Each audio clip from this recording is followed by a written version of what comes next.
शहर पास के खानपुर गांव में 25 करोड़ कीमत की ट्रस्ट द्वारा दी गई वैसी मंदिर की जमीन को पुजारी द्वारा अन्य बिल्डर को बेच देने के गंभीर आरोप लगाते हुए गांव लोगों द्वारा आवेदन पत्र दिया गया।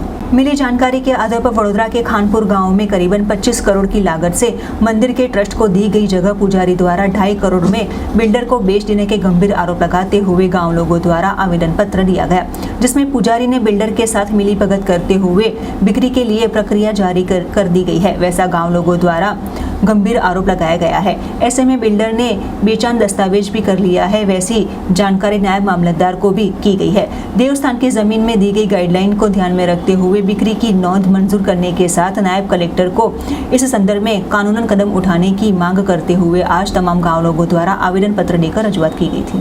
वडोदरा तालुकाना खानपुर गामમાં ભીમનાથ મહાદેવની જમીન 148 બ્લોક નંબર અબ વેચાણ થઈ છે। વેચાણમાં ચેરિટી કમિશનર દ્વારા જે હરાજીને બધું કરવામાં આવ્યું એ કંઈ ન્યાયિક વસ્તુ નથી। ગામને અંધારામાં રાખ્યું છે। કોઈ જાતનું ગવર્મેન્ટ સર્વે કર્યા વગર જમીનનો ભાવ નક્કી કરીને આપી દેવામાં આવ્યું છે। બીજી વસ્તુ કે જે સંસ્થા છે તે જાહેર નોટિસ લગાવવાની હોય, પણ ભીમનાથ મહાદેવના મંદિરે કોઈ જાહેર નોટિસ નથી લગાવડાઈ, 135 ડીની નોટિસ નથી લગાવડાઈ। અને મંદિરની જમીન જ્યારે પેપરમાં આવ્યું તો આખા ખાનપુર ગામના આજુબાજુના એરિયામાં પેપર નખાયું નહોતું। એ કયા કારણસર નખાયું એ અમને ખબર નથી।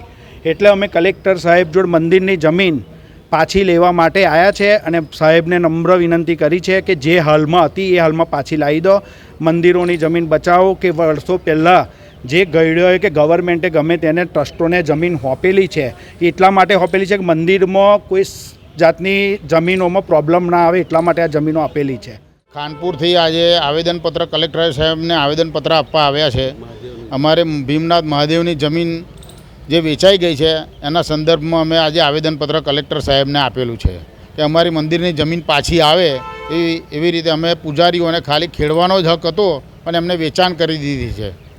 એ માટે અમે આજે આવેદનપત્ર આપવા આવ્યા છે।